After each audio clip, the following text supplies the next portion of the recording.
أعوذ بالله من الشيطان الرجيم بسم الله الرحمن الرحيم رب اشرح لي صدري ويسر لي أمري واحلل عقدة من لساني يفقهوا قولي. Selamun Aleyküm ve Rahmetullahi ve Berekatuh. Ramadan Kareem. Inshallah, we will continue with studying the 19th word, and we will start with the 14th droplet. The last week we studied the 13th, and the topic is the prophethood. Before we start reading the 14th droplet, does anybody have any recollection of what were the main points from the last week? Just a few words. Any volunteer?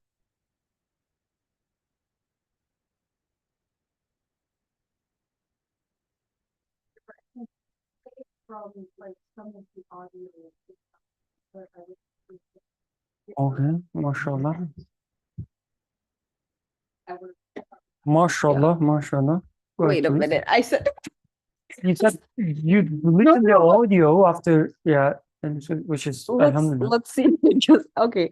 So for the 13th droplet, at least the idea that I got from it was that you guys were talking about the collective personality of the Prophet, Sallallahu Alaihi Wasallam, and the idea that it continued what we talked about in droplet 12, where we're still following the Prophet's supplication and this kind of the goal of eternal happiness. And the whole idea that I picked up, if I was to summarize it kind of in one sentence, is that if you are living this life and you're not kind of following what the messenger did, because his path and what he put forward is the only way you can kind of get to that eternal happiness. It's kind of the map, I would say. If you're not following that, then there's really no purpose to your life. What's the idea? The bigger idea picked up from the whole conversation. Okay, alhamdulillah. Jazakallah. Any others? No? From those who were here, at least physically? You know? Oh, yeah, please.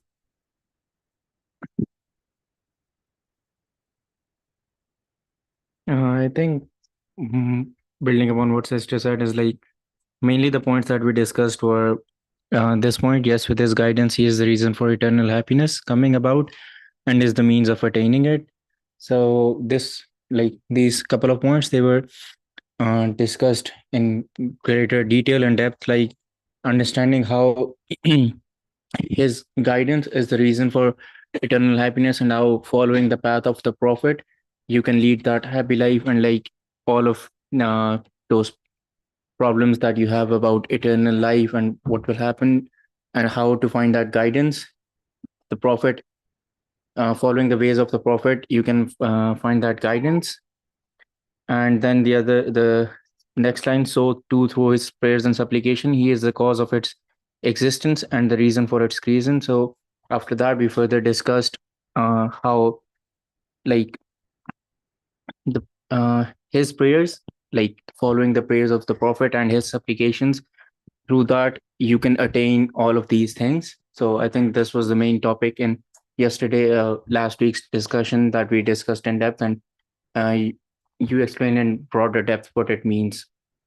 Yeah, that's for my side. Jazakallah. MashaAllah. Anyone else who were occupying some space here last week? Okay. Let's continue with the 14th droplet then. Or maybe one thing I can add, for the last week, we also studied the prophetic approach, in the prophetic teaching, how we should make sense of things and how we should understand Quran and make a relationship with the Creator. We said you need to stand on the ground, which means like look at the existence, the universe, your life, That should be your starting point. Observe how different qualities, divine names manifest there. And through that, ask your needs from the maker of this universe. But start from the universe existence and ask from the maker of this existence. That was the methodology, the teaching that we studied last week. Okay, today we will read the 14th droplet. It's slightly longer than the 13th and the previous ones. So a short roadmap will help. The text that we will read will include 3 main parts, maybe 4. The third one is 2 parts. The first, it will start by stating that the Quran is the final and the strongest, most decisive proof of prophethood. Okay? So that will be the beginning part of the text. And then it will continue with a definition or a set of definitions. Definition of Quran. Okay? So this is the second part of the text we will read. And then the third part, the author will give us 2 examples of Quran's miraculousness. Okay? And these 2 examples are very interesting ones. He chose 2 things that people criticize Quran for. And he says, when you look at these aspects of Quran that is being criticized, they are actually miraculous aspects. Okay? And one will be about the repetitions, how things are being repeated in Quran.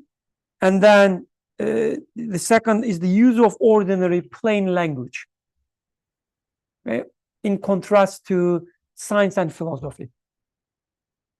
So that's the main roadmap of the text. So try to follow it. And inshallah, Yusuf will read it again. Thank you. So there will be some changes in the text. Okay, what we have in front of the again, we make some changes in the translation. So please listen carefully. Most of the parts at the beginning are the same, at the end it will start. 14th droplet. The All-Wise Quran, the treasury of miracles and supreme miracle, proves the prophethood of Muhammad والسلام, together with divine unity so decisively that it leaves no need for further proof.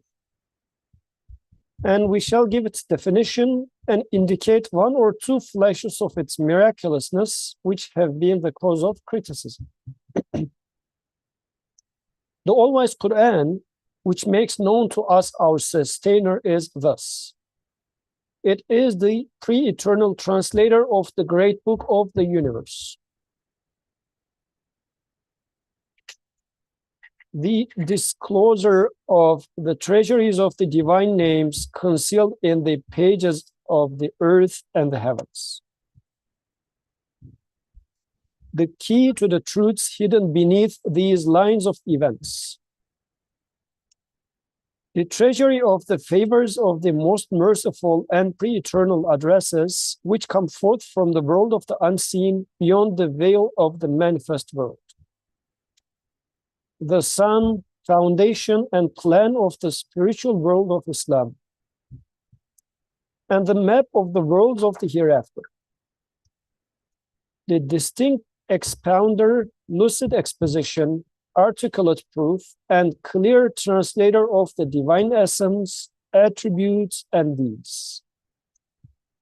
The instructor, true wisdom, guide, and leader of the world of humanity. It's both a book of wisdom and law, and a book of prayer and worship, and a book of command and summons, and a book of invocation and divine knowledge. It is a book for all spiritual needs. and it's a sacred library offering books appropriate to the ways of all the saints and veracious, the purified and the scholars, whose ways and paths are all different. Consider the flashes of miraculousness in its repetitions. I guess now we are transitioning to the third stage. Consider the flashes of miraculousness in its repetitions, which are imagined to be a fault, a source of criticism. Since the Quran is both a book of invocation and a book of prayer and a book of summons, the repetition in it is desirable. Indeed, it is essential and most eloquent. It is not as the faulty ones imagine. For the mark of invocation is illumination through repetition. The mark of prayer is strengthening through repetition. The mark of command and summons is confirmation through repetition. Moreover, everyone is not capable of always reading the whole Quran, but is mostly able to read one surah. Therefore, since the most important purposes of the Quran are included in most of the longer surahs, each is like a small Quran. That is to say, so that no one should be deprived, certain of its aims like divine unity, the resurrection of the dead, and the story of Moses have been repeated. Also, like bodily needs, spiritual needs are various. Some of them are needed at every breath, like the body needs air. The spirit needs the word hu, which means he. Some are needed at every hour, like in the name of God, Bismillah, and so on. That means the repetition of verses arise from the repetition of need. Repetition is used to point out the need and awaken and excited, and to arouse desire and appetite. Also, the Quran is a founder. It is the basis of the clear religion and the foundation of the world of Islam. It changed human social life and is the answer to the repeated questions of its various classes.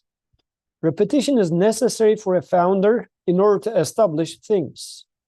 Repetition is necessary to corroborate them. Confirmation, verification, and repetition are necessary to emphasize them. Also, it speaks of such mighty matters and minute truths that numerous repetitions are necessary in different forms in order to establish them in everyone's hearts. Moreover, they are apparently repetitions, but in reality, every verse has numerous meanings, numerous benefits, and many aspects and levels. In each place, they are mentioned with a different meaning for different benefits and purposes. Also, the Quran's being unspecific and concise in certain matters related to cosmos. So I guess now we are going to 3b on your roadmap. So also the Quran's being unspecific and concise in certain matters related to cosmos is a flash of miraculousness for the purpose of guidance. It cannot be the target of criticism and is not a fault, like some atheists imagine. Okay. If you ask, why does the all-wise Quran not speak of beings in the same way as philosophy and science? It leaves some matters in brief form, and some it speaks of in a simple and superficial way that is easy in the general view, does not wound general feelings, and does not weary or tax the minds of ordinary people. Why is this? By way of an answer, we say, philosophy has strayed from the path of truth. That's why. Also, of course, you have understood from past words and what they teach that the all-wise Quran speaks of the universe in order to make known the divine essence, attributes, and names. That is, it explains the meanings of the book of the universe to make known its creator. That means it looks at beings not for themselves, but for their creator. Also, it addresses everyone. But philosophy and science look at beings for themselves and addresses scientists in particular.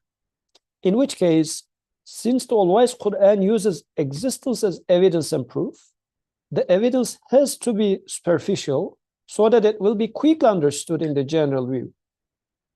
And the Quran of guidance addresses all classes of humankind. The ordinary people form the most numerous class. Thus, guidance necessitates that unnecessary things should be mentioned vaguely and concisely. Subtle things should be made close to the mind through comparisons. And to prevent people from falling into error, things that are obvious in people's superficial views should be presented without changing them into an unnecessary or even harmful form. For example, it says about the sun, like Quran says about the sun is a revolving lamp or lantern. For it does not speak of the sun for itself and its nature, but speaks from the perspective that the sun is a sort of mainspring of an order and center of a system, and order and system are mirrors of the maker's skill. It says, the sun runs its course, that is, the sun revolves. Through calling to the mind the orderly disposals of divine power in the revolutions of winter and summer, and day and night, with the phrase, the sun revolves, it makes understood the maker's tremendousness. Thus, whatever the reality of this revolving is, it does not affect the order, which is woven and observed, and which is the purpose. It also says, and set the sun as a lamp. Through the word lamp, it depicts the world as a palace and reminds us that the things within it are decorations, necessities, and provisions prepared for humans and living beings. And the sun is also a subjugated candle holder. Through this reminder, it makes known the mercy and bestowal of the Creator. Now, look and see what this foolish and prattling philosophy says. The sun is a vast burning liquid mass. It causes the planets, which have been flung off from it, to revolve around it. Its mass is such and such. Its structure is such and such. It does not afford the spirit, the satisfaction and fulfillment of true knowledge, just a terrible dread and fearful wonder. It does not afford the spirit, the satisfaction and fulfillment of true knowledge, but provides just a terrible dread and fearful wonder. It does not speak of it as the Quran does. You may understand from this the value of the matters of philosophy, whose inside is hollow and outside ostentatious. So do not be deceived by its glittering exterior and be disrespectful towards the most miraculous expositions of the Quran. O God, make the Quran healing for us, the writer of this and his peers from all ills, and a companion to us and to them in our lives and after our death, and in this world and in the grave, and at the last judgment, an intercessor, and on the bridge a light, and from fire a screen and shield, and in paradise a friend, and in all good deeds a guide and leader, through your grace and munificence and beneficence and mercy. O most munificent of the munificent and most merciful of the merciful. Ameen. O God, grant blessings and peace to the one to whom the all-wise Quran, the distinguisher between truth and falsehood, was revealed, and to all his family and companions. Ameen, ameen, ameen.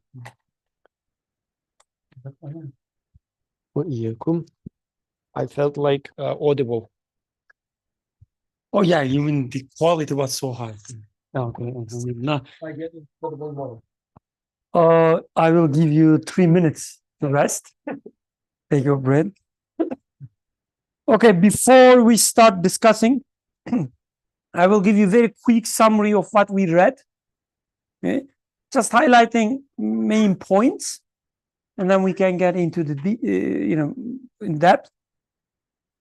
So first, we read Quran is the strongest proof of the prophethood. And what I understand from that, with just one sentence maybe or two, when you listen to the message that the prophet brings, at the Quran, you understand that it is coming from the Creator, coming from the Lord, through all these miraculous the expositions, the guidance, and so on and so forth. And again, you understand clearly that whoever is bringing this message must be the messenger of the maker. Okay? So that's what I understand from Quran being the strongest proof of the prophethood. That was the first part. And then we said beyond its linguistic miracle, which is heavily studied, there are many miracles in the Quran. Even the aspects that are usually criticized are indeed instances of miracles. That's what we read. We gave two examples, again, repetitions and ordinary language. We also mentioned at the beginning that the miracles of Quran become apparent when you have a proper definition for it. Okay? So that's the reason author started with definition of Quran.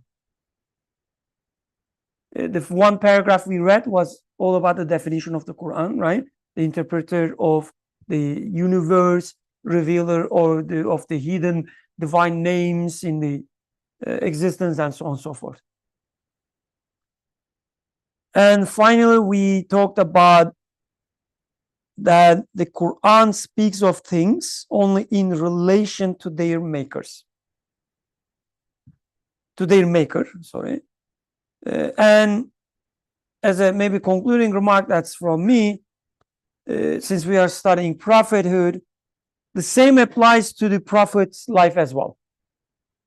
It makes sense when you make a connection to the maker. When you try to understand the prophet's life, you should look at it as not as an ordinary human being, but as a prophet, messenger of the creator. Then his entire life becomes a guidance for you. So these were this was the quick summary of what I understood from the text. And then we can, inshallah, make a deeper dive. Who wants to start with the overall impressions, comments, questions?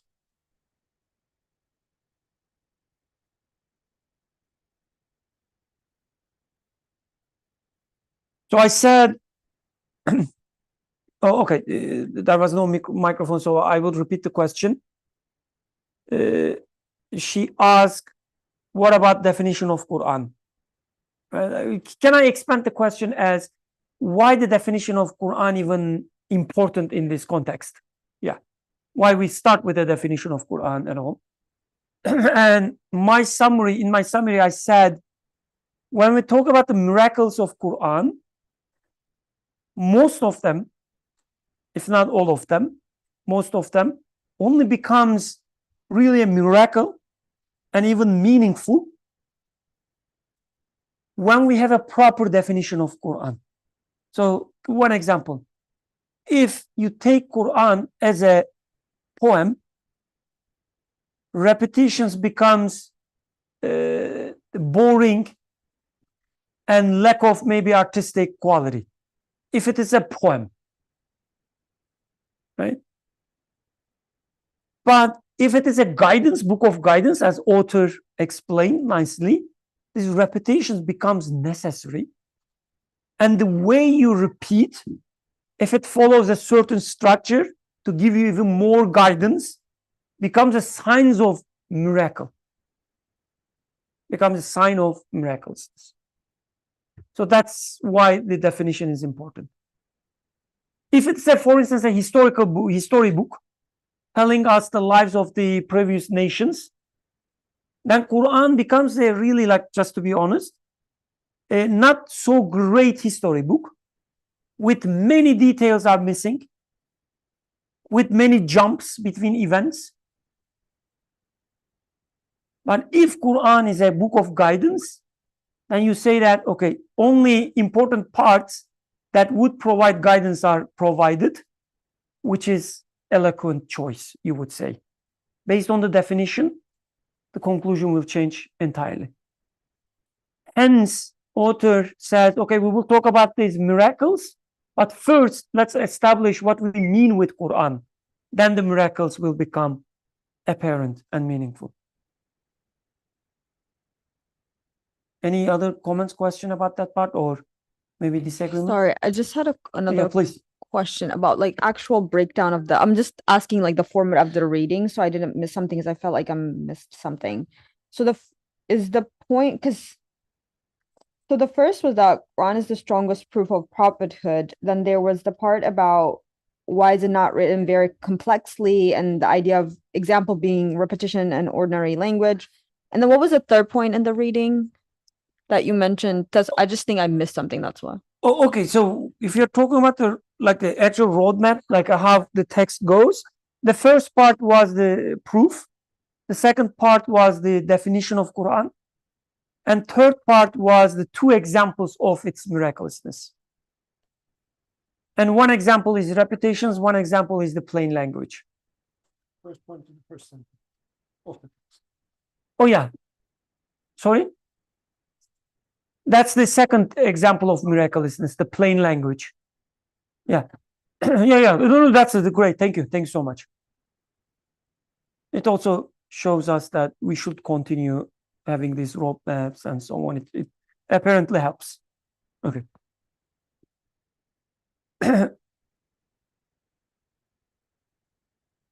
Go ahead, please. No, we have the mic.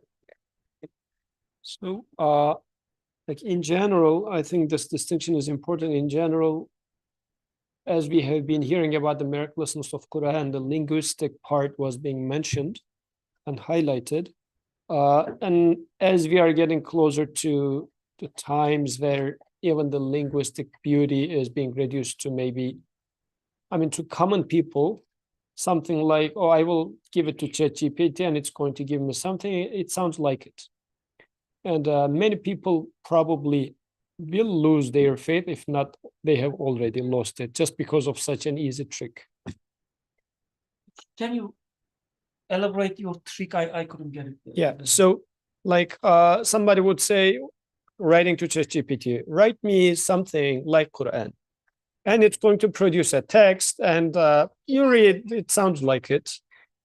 And even once Dr. Ali used to say that when he was in like doing his like PhD in Britain, some the professors like Orientalists would bring up some Arabic sentences and said that, look, we also have done something like this.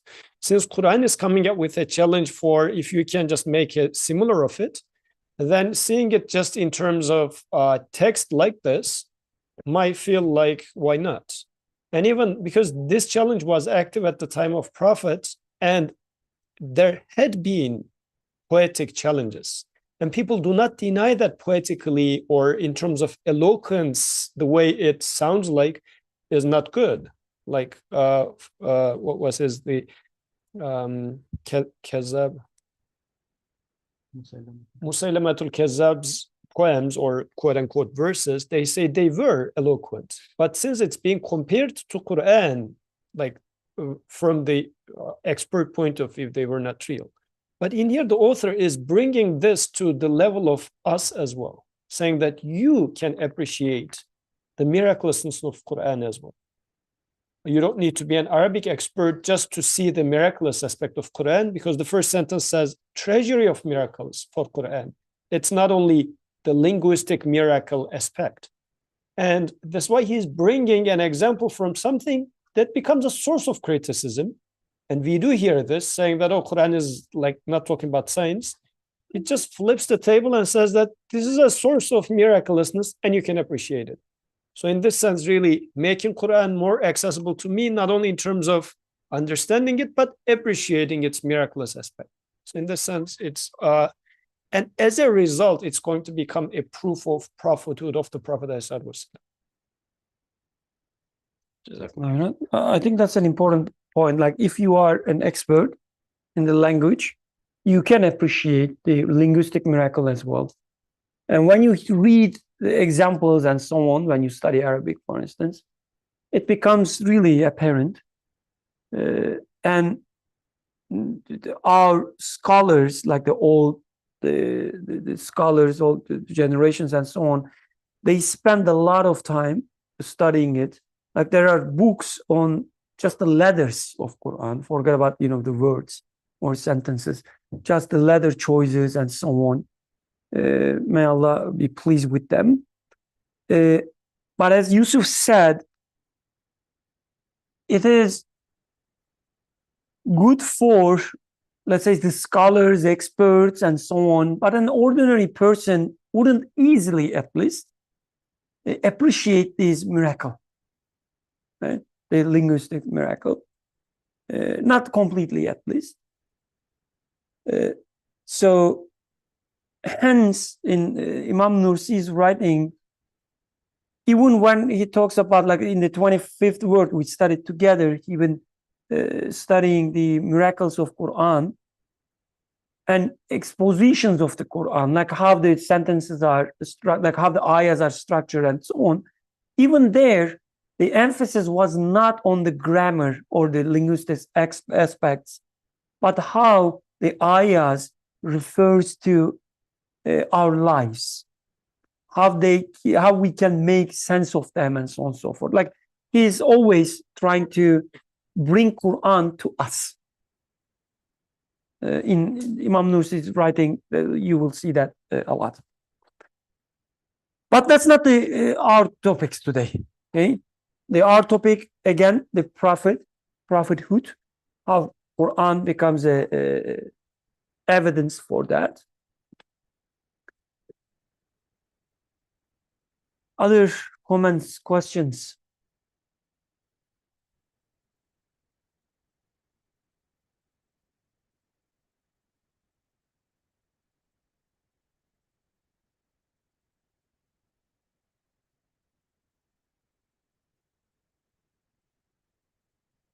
So,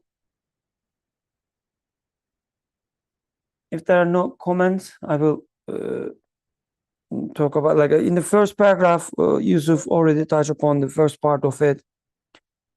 And I shared my thought about how Quran proves the prophethood. When you see the Quran with a proper definition, with a proper guidance and so on, you realize that the person who brings this message must be a student of the Creator, must be trained by the Creator, and so on. And then he talks about, like when he says, and we shall give its definition and indicate one or two flashes of miraculousness which have been the cause of the criticism. So the way I read this sentence, as we talk with Darartu at the beginning, when you don't have a proper definition for Quran, many aspects of it would be target of criticism, even in your mind. Right? It wouldn't make sense. Let me put it that way. Right? If you are honest to yourself, if you open the book of Quran, again, as a history book, you will quickly realize that, oh yeah, the history book I read, the other week by such and such author was better. Or if you read it as, the stories that will give you some common lessons, you would say the Pixar movie is actually doing a better job. Right? So, or maybe, like one example I always use, if you open a calculus book, the mathematics, right? But you say that, no, this is an art book. Like you read it as an art book. All the figures, the scientific figures that the plots you see in the calculus, which are actually part of its value, you would say, these are really bad art. Right? It will become the source of criticism. But if you have the proper definition, you would say, oh, the author spent a lot of time to explain the topic with this beautiful illustration.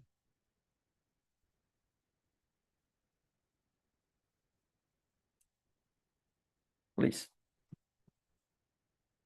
I feel like my problem is never necessarily maybe having issue with the Quran definition, but rather I kind of just take it for face value. So like I was told, because if the question is Quran for the evidence for prophethood, and I was told, well, this is what occurred. Maybe it's by my family, maybe it's the context in which I grew up, and I just take it for that face value. I don't maybe go too much in depth because like this is saying you have a doubt, here's a proof, and I'm saying I never even went that far. I'm saying like I just took it as is, and You then took it, what is like it?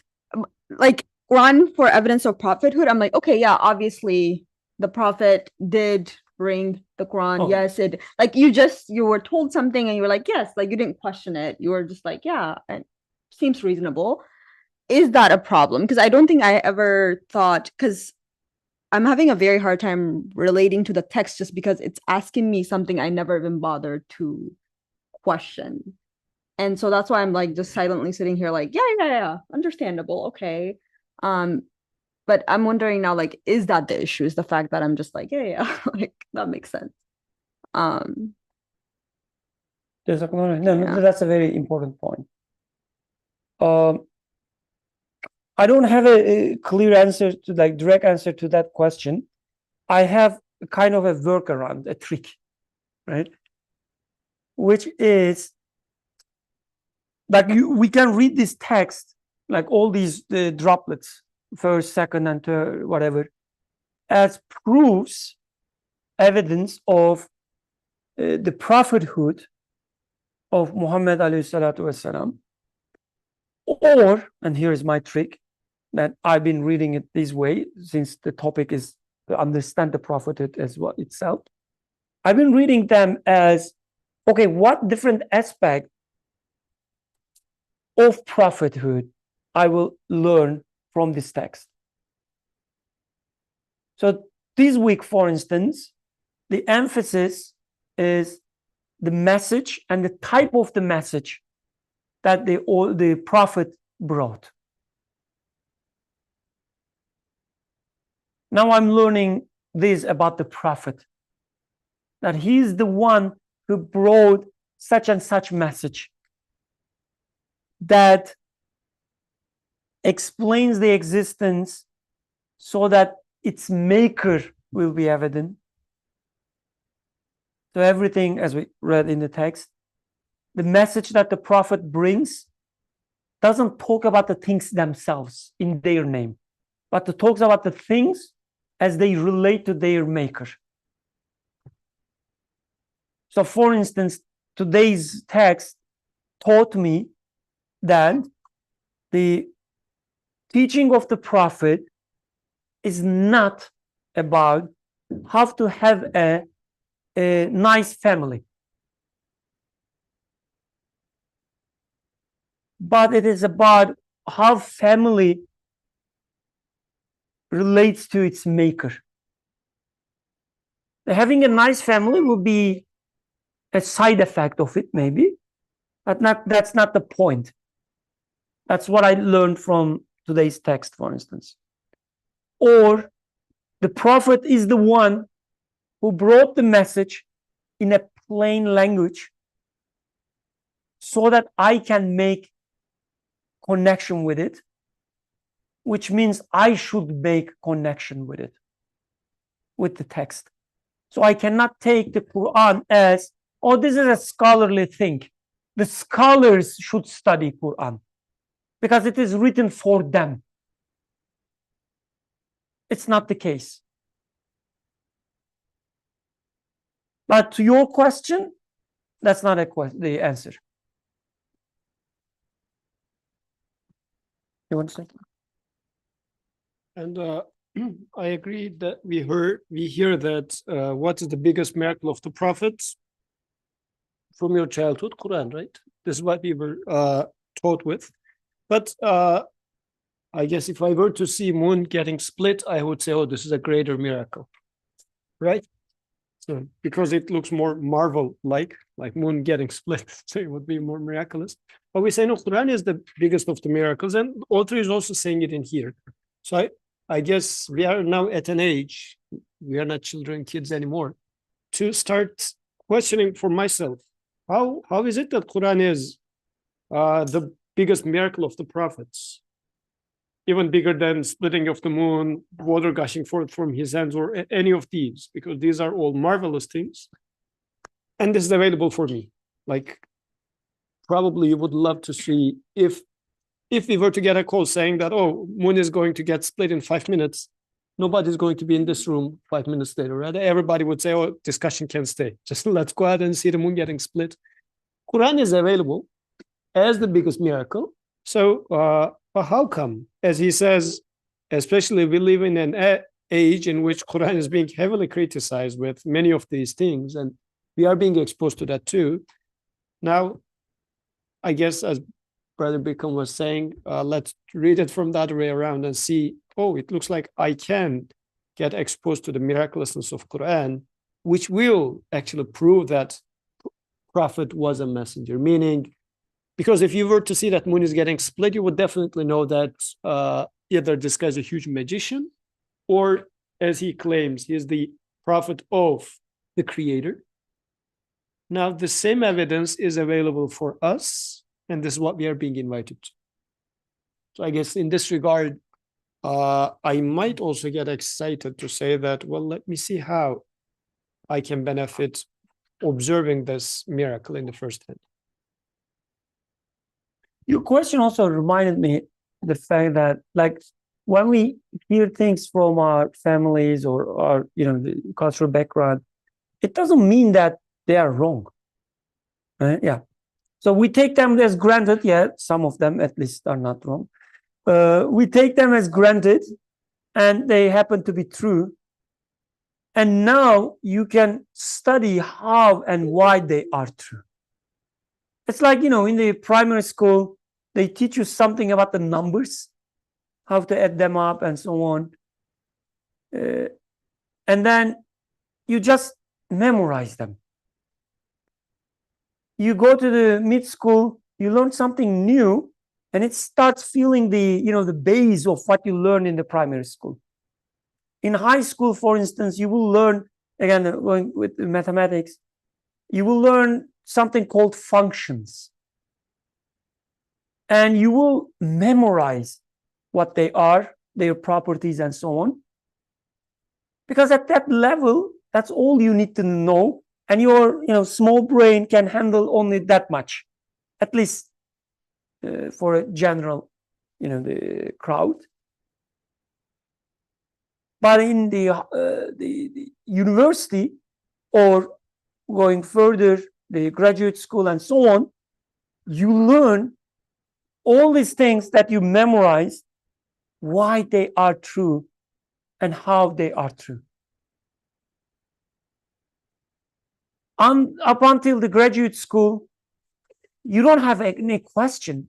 You don't say, okay, we learned this and that about the functions, but how? You don't do that. But once you start learning more and realize how things are connected, why these properties that you memorized are real, you get excited.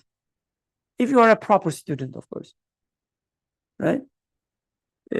You get excited. You say, oh, mashallah, like, this is so because of that. And do you know what? In certain contexts, it may change. I didn't know that. You get excited by the things that you learn. So there is also that aspect of it.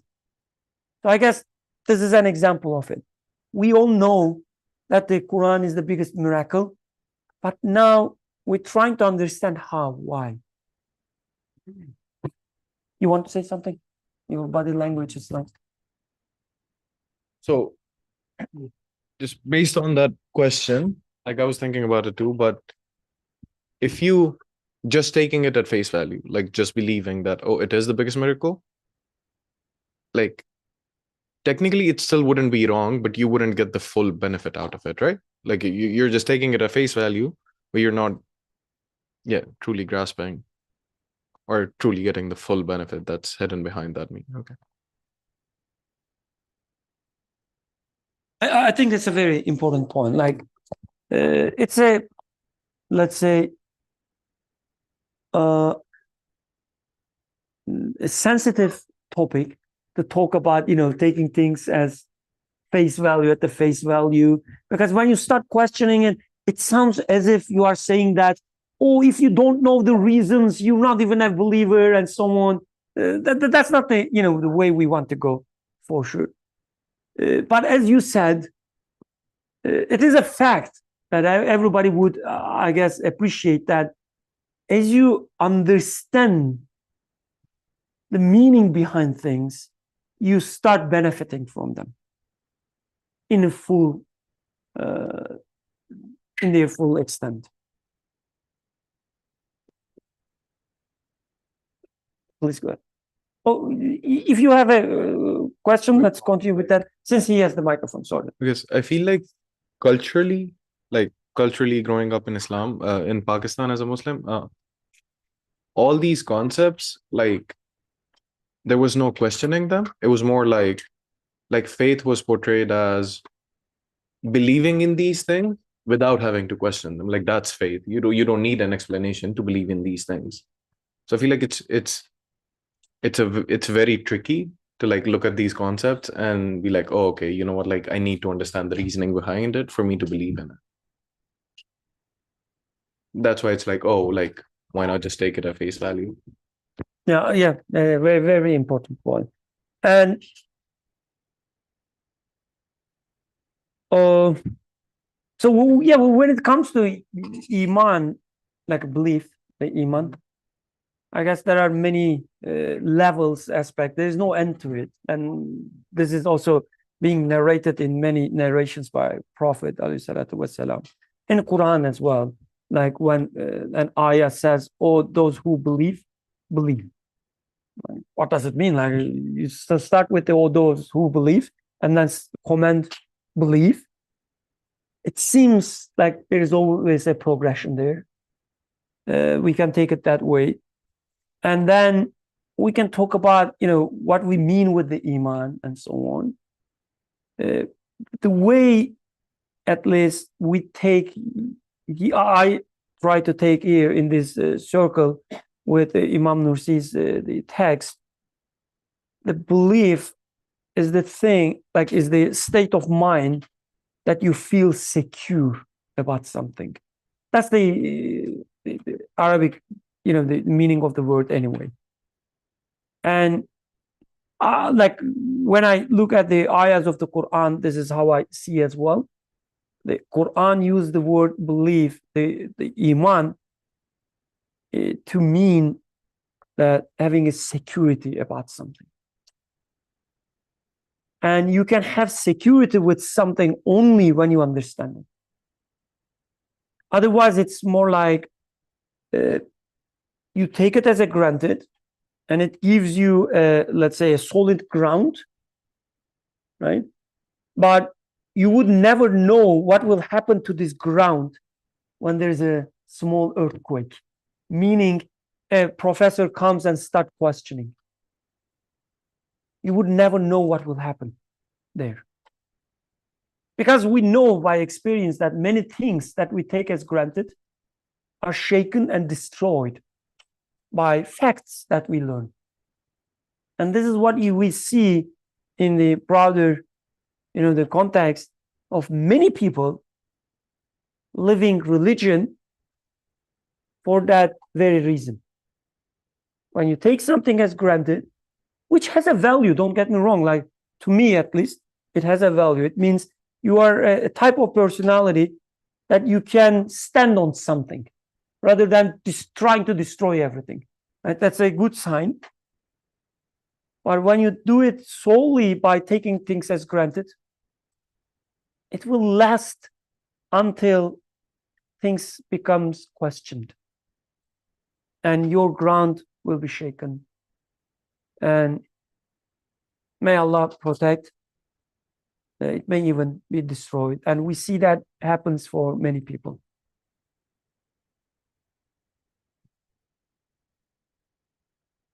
Go ahead, please. Sorry. So I was thinking in terms of when we say, so just so far what we've discussed, we talked about how we should be looking at the Prophet and the Quran in relation to the Creator and understanding like the purpose and definition before you try to read the Prophet's life and also read the Quran. I was thinking about, when the Quran is mentioned as the greatest miracle, miracle, Okay. or like the miraculousness of Quran. I was trying to think about like with the moon example, different people have like different kind of feelings towards what is miraculous, right? So would you say like, is it fair to say one of the barriers that we have to seeing the Quran as a miracle and it like having its miraculousness like revealed to us, is it because are we supposed to also have a definition for what is miraculous? Like how do we like do we read ourselves for understanding what is our definition to truly grasp that this is this is really fascinating? Do we would you say like the way to get to that level of appreciation for the Quran, we have to revise our definition of what is miraculous, like, or better understand the definition from the perspective of why the Quran was revealed? Like, I'm curious, like, is that the barrier that we tend to have different definitions for Yeah, what is Alhamdulillah. miraculous? I have some ideas, but if the others have comments about that, please go ahead. Let's put it that way so that everyone can have a say. I'm trying to wake people up. What comes to your mind when you hear the word miracle? Let's start from Natalia. Something that cannot happen by I want to say natural ways, but that can be like Fantastic. unpacked, like nothing that can be attained by our human power and our limitations. If you fly by a plane, it's ordinary, natural thing. If you fly, it's a miracle. Right. Okay. Kadir, what is miracle?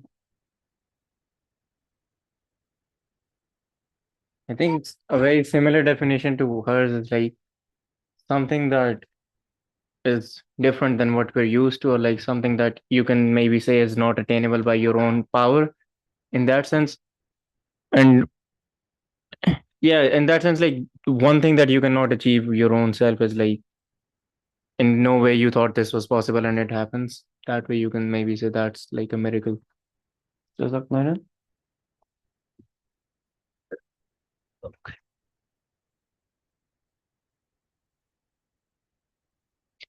I was thinking about this a little bit when you were sort of bringing up the question of why the Quran could be the greatest miracle. And something that came to mind for me is it has to be something that's of weight, like significance. Like this, the Eagles winning the Super Bowl, I would not consider to be the Eagles winning the Super Bowl. Okay. For some, may be a miracle, but I would not consider that to be a miracle because it's something out of the ordinary, but it's not something that has importance to that Nice. degree. It's not so a word that came to mind is life changing. So it should be something that alters your perspective, changes something in your life. It's not just something that you see and then you can easily, get past it. Not just something interesting. Has to be something that can it's substantial in the way that it can it has a factor of it that is like life altering. Okay. So that's also why like when you ask that question to me, looking at a miracle that is just we're talking about the splitting of the moon versus the Quran. To me, yes, the Quran may be in a moment like just looking at apparently not as different to a person, right? So it's a book. In its appearances, it may seem like, okay, we have other books that are for guidance, but how does it change a person? What potential does it have to, change a person's life? Do you have any alternative miracle definition? Yes, yeah. For me, when it's like I have some need and like randomly it's just fulfilled. Like recently, I was like, man, money is tight. And on January 20, I get like a paycheck from IRS saying that I got a tax refund from 2021. And it was like a very handsome sum. And I was like, mashallah, alhamdulillah. And yeah, it's a miracle to me, you know. I had this like weird, strange need that I didn't really care about, but now it's like fulfilled, and you're like, damn. Alhamdulillah, just like the ayah says, He provides you out of places that you don't expect.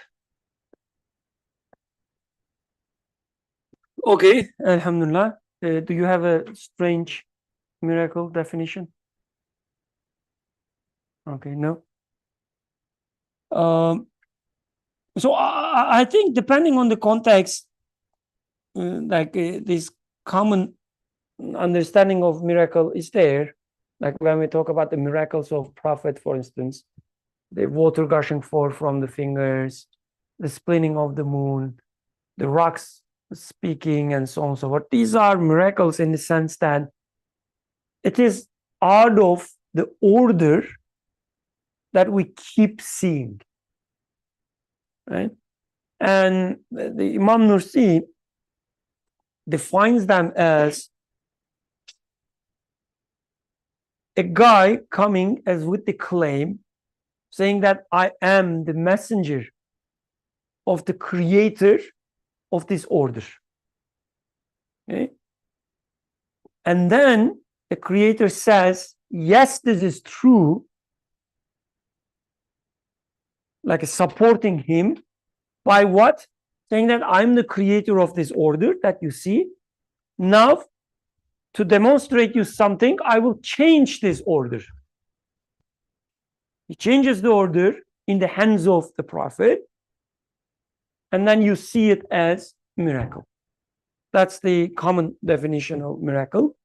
So rather than saying, let's say, out of like a natural resources versus the creator of the order that we observe creates in a certain way, keeps creating in a certain way, and to prove something, to support his messenger, he changes the order in a certain way. That's interesting. When you look at the miracles of the Prophet, even the miracles are embedded within this physical world. Like for instance, water, like he's pouring some water on his fingers, and then it's becoming more. You will still see a kind of order within it. That's different than what you've been observing. Okay? So it's another layer of proof that it is coming from the creator of the order. Because even within the miracle, you see some wisdom, because it's coming from the all-wise one. Right? So that's the ordinary, let's say, the common way of taking miracle. But when we look at the word miracle, in Arabic, the mu'jiza, it's coming from, the word ajiz, like, what is it? Incapable. Incapable? Yeah. You said something else? Not needy in that case, like impotent, incapable, meaning you cannot do something. Okay. So mu'jiza is the thing that make you incapable of finding another explanation or an explanation. You say, I cannot make sense of it. It must be this or that, right? It makes you to accept what is behind it.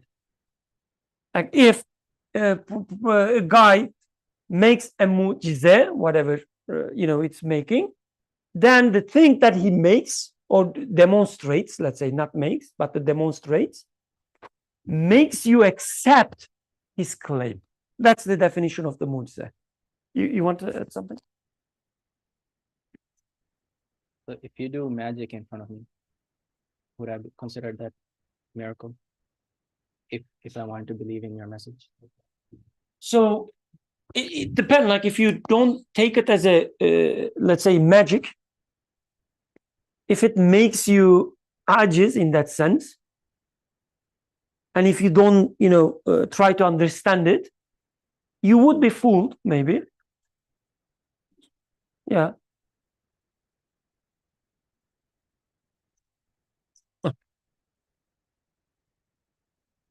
I guess in terms of Sister Zaha's question, I think there's also something that looks to us. So like, since the first type of mu'jiza, the one like physical mu'jiza, is easier to relate to, especially with the Marvel movies and whatnot. Like if Prophet ﷺ was in town today, and we get the news that time to time, not always, time to time, he used to show these extraordinaries, miracles, I might choose not to go.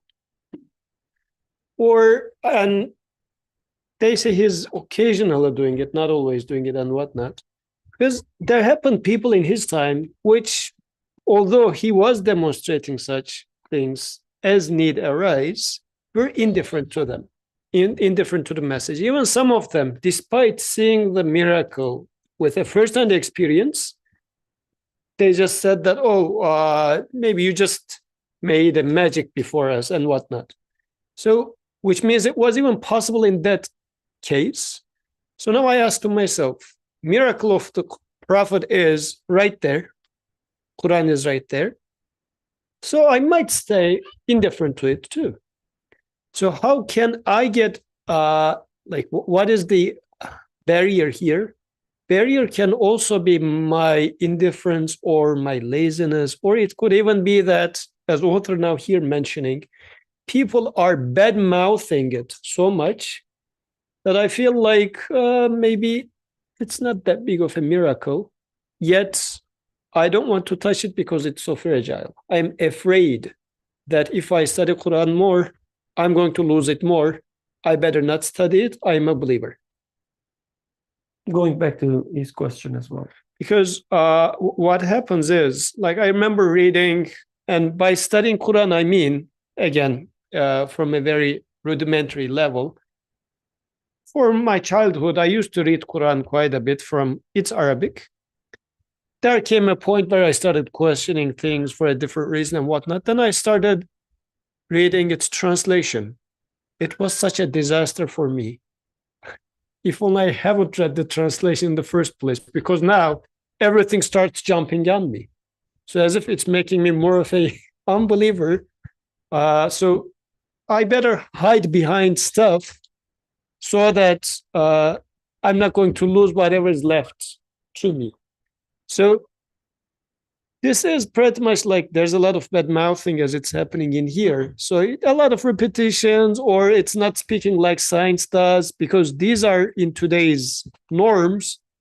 What is a valuable way of speech is presented out there, and Quran doesn't sound like this.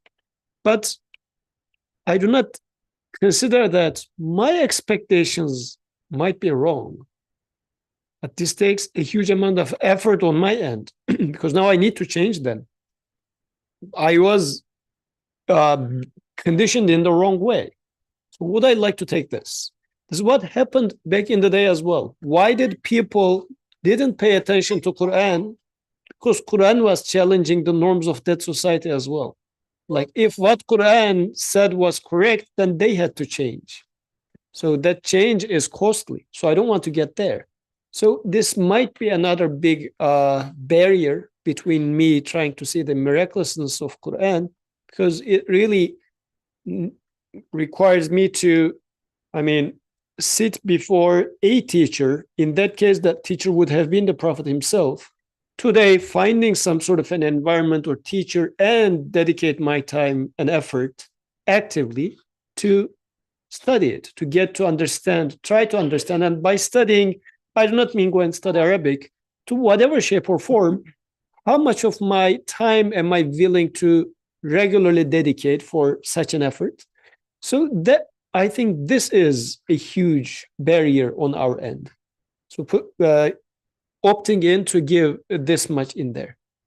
And this has always been there. It's not unique to this age. It was the same thing was there at the time of Prophet. Because of the comfort, people didn't choose to do that. So tying back to Fahim's question, even at the time of the Prophet, when he demonstrated some miracles, people called him as a magician. So magic or idea of magic, the trick, is not specific to our time. So then there's miracles. Like, we're not studying the miracles of the Prophet, but when we study, if we study the way Imam Nursi, teaching it,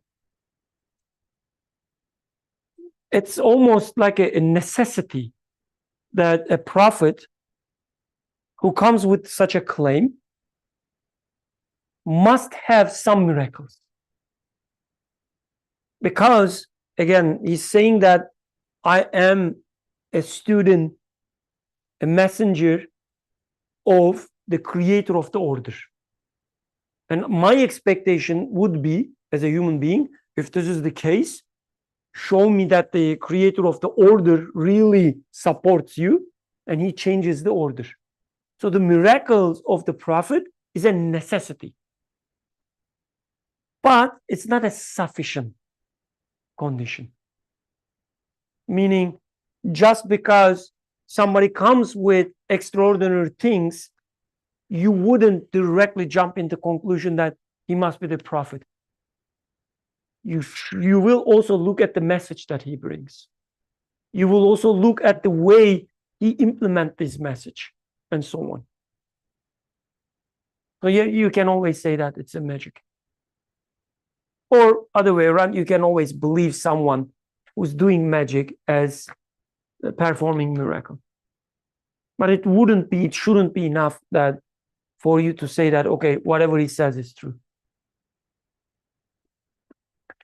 Okay, for the sake of time, so these two examples that he taught about the miraculous aspects of the Quran, at the first read, they are almost like out of nowhere, all these repetitions, and then the use of layman's terms, the ordinary language, and so on. It didn't make much sense to me as well, but when we're reading it now, the first time, it started to make sense. Like, because we are studying Prophet, right? And the text is also about the Prophet.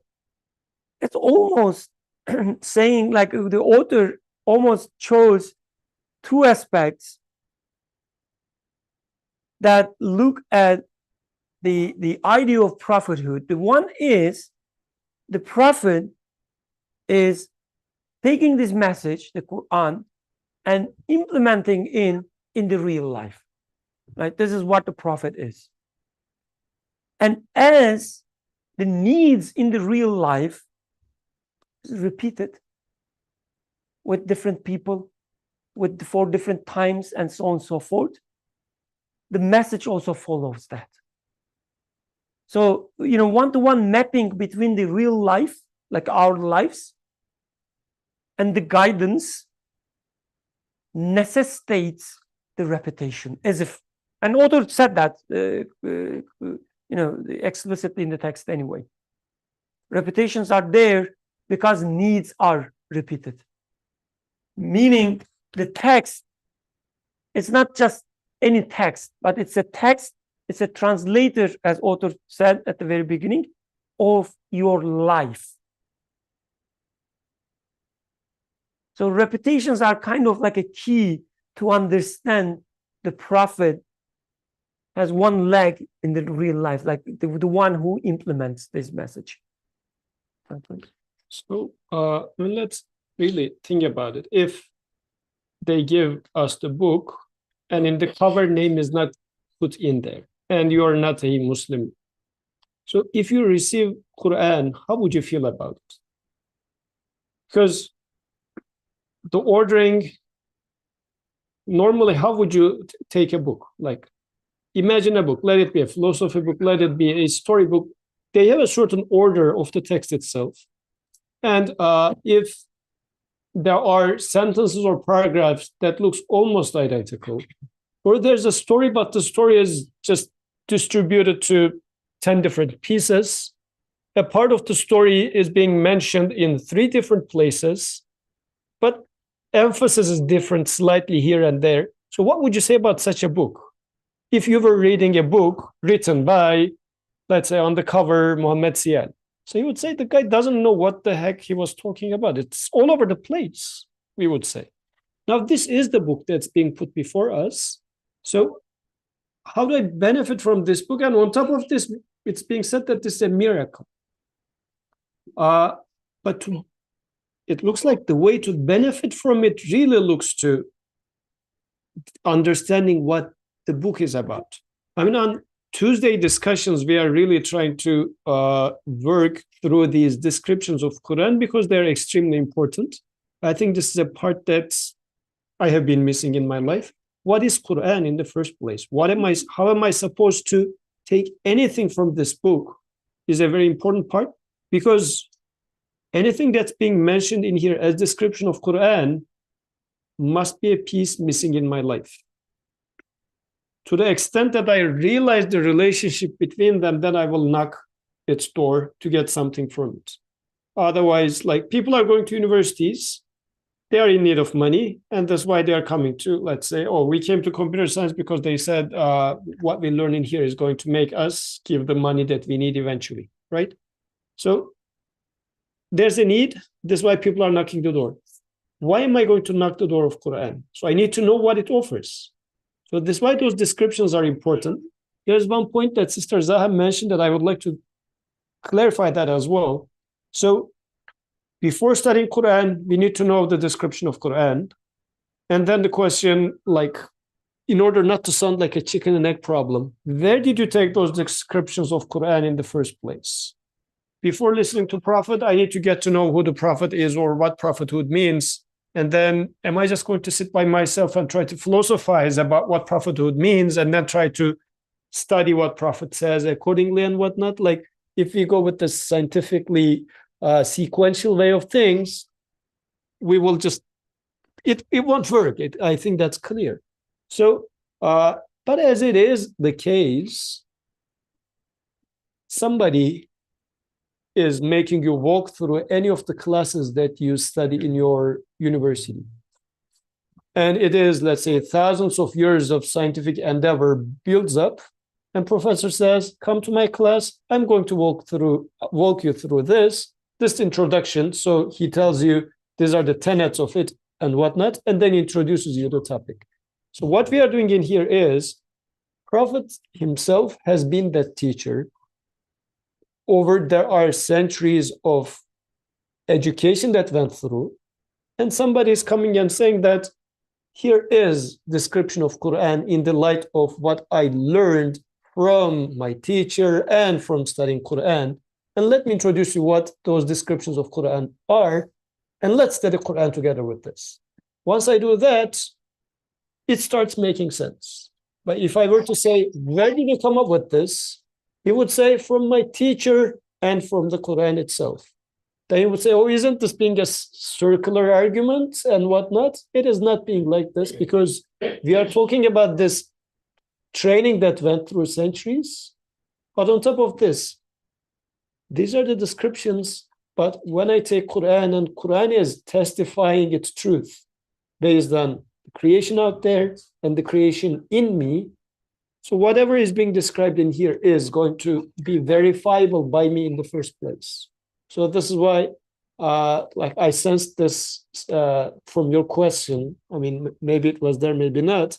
But in which order then we are going to do? Shall I first study Quran and then understand what Quran's description is? Shall I first read the Prophet's life and then get to know the description of Prophet, or get a description of Prophet and then go and study Prophethood or the sayings of Prophet. So it sounds like a chicken and egg problem. So just wanted to clarify this. I don't know if this was a question. Anyways. Okay, the second part, again, it was about the ordinary language, the plain language, and so on. I think it's also not just a random pick by the author, because it also tells, like it teaches us something very important about the prophet, that the prophet is there to guide your humanity, the basic humanity, right? So whatever your basic needs, the fundamental needs as a human being, he's there to answer them, to guide you, you know, about them. He's not there to treat you and teach you about, I don't know, the intrinsic details of the scientific world, or making strategies of war and so on and so forth. Hence, the message that he brings speaks to ordinary human being. But please, I think that's very important to understand, at least to me. The text is not saying that, it's like, you know, when you talk about when you look at the story of the McDonald's, right? Yeah, it's surprising, right? The McDonald's, when they first started, they had really high quality. Did you know that? Really high quality. Just one store, maybe two. Like, I don't know if it is true or not. They would say they would take their, it's in the West Coast, the first instance. They would take their potatoes, leave them in a desert area so that they would properly dry, right, for a few days, and then they would cut it and then fry. The meat and so on and so forth, all fresh, nothing frozen. The milkshake, for instance, from the real milk and the ingredients, not, you know, whatever. It's really high quality and still fast. But then new franchises, new, you know, the what is it called, start opening, and they have to serve the crowds, which automatically means you have to drop the standards. Otherwise, you cannot, you know, catch the need. You cannot serve that many people with the real milkshake, real meat, the potatoes, you know, being left in the desert, and so you cannot do that anymore. So you have to, you know, to lower the standards. And today you eat the potato, it sounds like, it tastes like a carpet board. Sorry, she likes it. No. Anyway, the text is not saying that. It's not saying, oh yeah, the Quran had to talk to everybody. You know, the creator has to talk to everybody. Hence, he has to lower the standards so that everybody would understand at least a piece of it. Right? That's not what text is saying.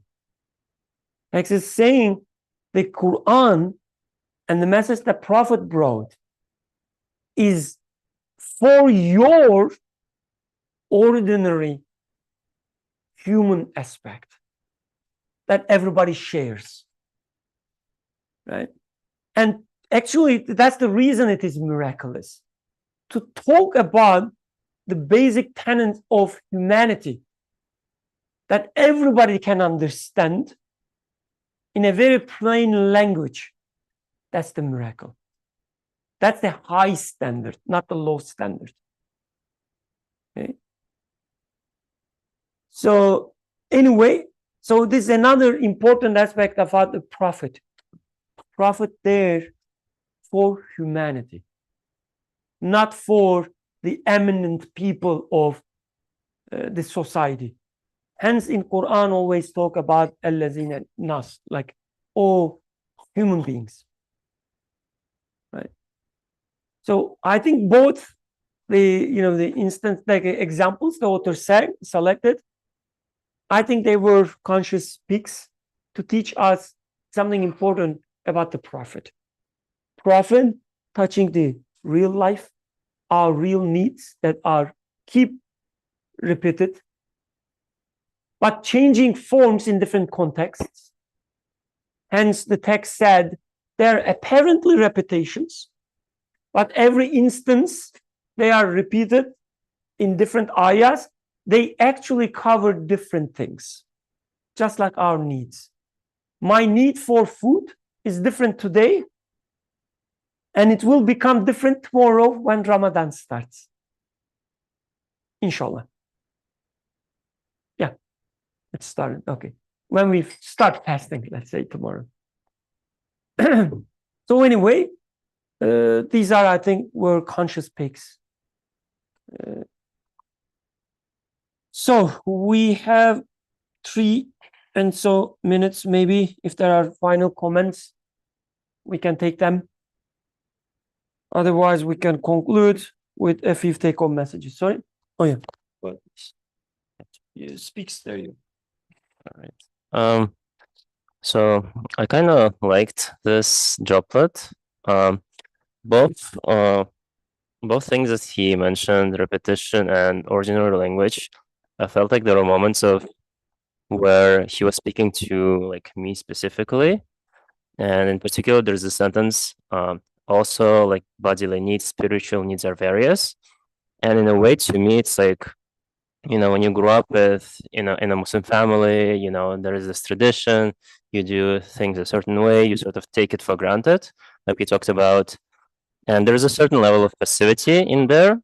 But when he says, "Oh, we have spiritual needs and we need to fulfill them," it kind of gives me this like sort of agency. It sort of empowers me to go and fulfill those needs, right?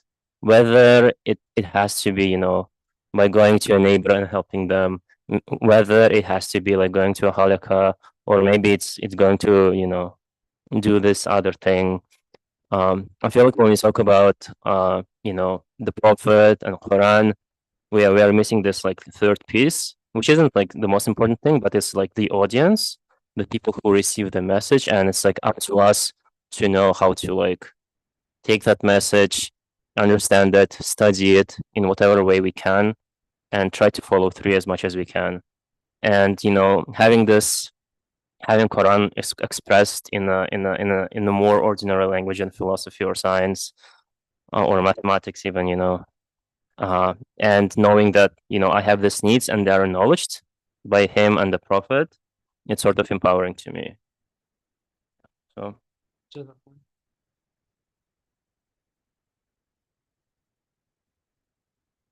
About the repetition part, in those discussions, especially if people are attending the discussions for more than a year or so, they will realize repetition in discussions as well. It's a miracle of the discussion. It's a miracle of discussions. It's not boring. So the need part is an important aspect in here. So in my life, as he says, I need huwa at every moment of my life. And I guess Sufis would know this more, as hu is a frequent dhikr within Sufi tradition, but it is a way that you're just breathing, like it's just the way the breathe goes out sounds like he, but although it sounds a little poetic, but it implicitly shows the Creator had put it there, saying that at every breath you need remembrance of me. This is why as you are exhaling the air, actually you are making a remembrance of me. So that's so central in my life that even if you read it as such, the Creator didn't even waste your breath going out. This being there, we should check ourselves how much I am in need of remembering my Creator, which further means we studied this topic before. Why are we repeating it? Or Quran mentions La ilaha illahu in, I don't know, 100 different ways. Why? Wasn't saying it once enough? Then that means in practice, I am losing sight of this. This is why I'm being repeated. Like when I was a child, when I go for playing soccer, what would my mom shout after me? Don't drink water when you are sweating. Like she shouted from behind 100 times like this, yet 101 times she would do it because I would drink water when I am sweating and thirsty. Despite it being harmful for me, still I will go and do it. So this is why such repetitions are necessary for our practical lives, and Quran, knowing whom he is speaking to, the creator, knowing repetitions are there, it's required for me. Only if I could let you play second outside. Any other comments? Questions? No? Okay, let's finish with some very quick take-home messages again. So one thing, like all these discussions about the Quran being the proof of the Prophet and so on and so forth, my understanding is that the Quran and the Prophet then must be considered together. Right? We cannot understand Quran without the Prophet. We cannot understand Prophet without Quran. That's one important thing to me, at least. Another thing that was in the text when author said Quran uses existence as an evidence and so on. The text from beginning to end emphasizing that, and here's the take-home message: you must read Quran in the light of existence. Like without thinking what is happening in your life, you cannot make sense of Quran. You have to read Quran by bringing your problems, your needs, your questions to Quran. Right? We talked about the needs.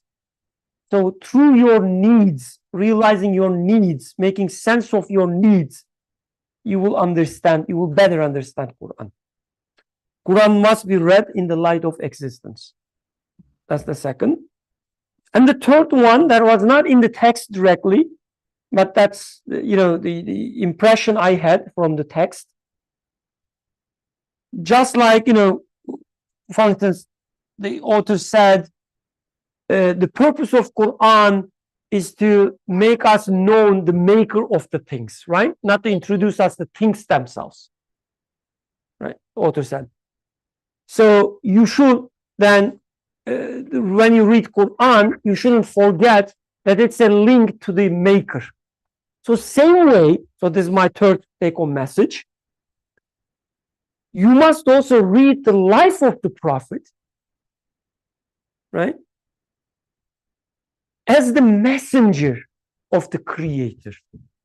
Not a guy, ordinary guy, who happens to have some message and deliver the person, but with every action, every narration you hear about the Prophet, you should remember that he is the messenger of God.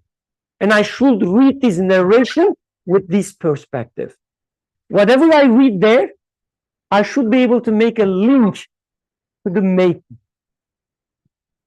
What is the alternative to that? What is the alternative? Reading it as, in the Quran sense, we said not in the name of things themselves, in the Prophet's life, not in the name of a guy.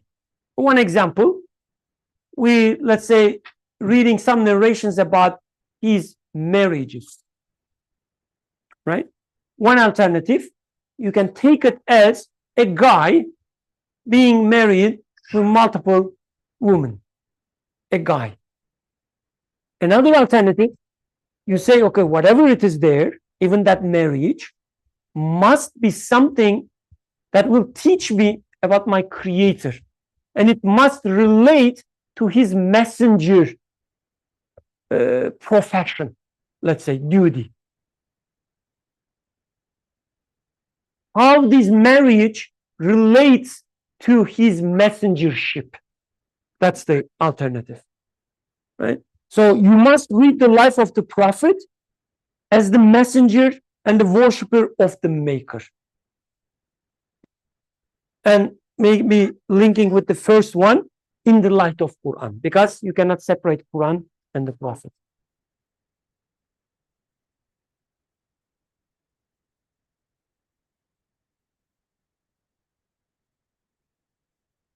سبحانك لا علم لنا إلا ما علمتنا إنك أنت العليم الحكيم وآخر دعوانا أن الحمد لله رب العالمين. الفاتحة.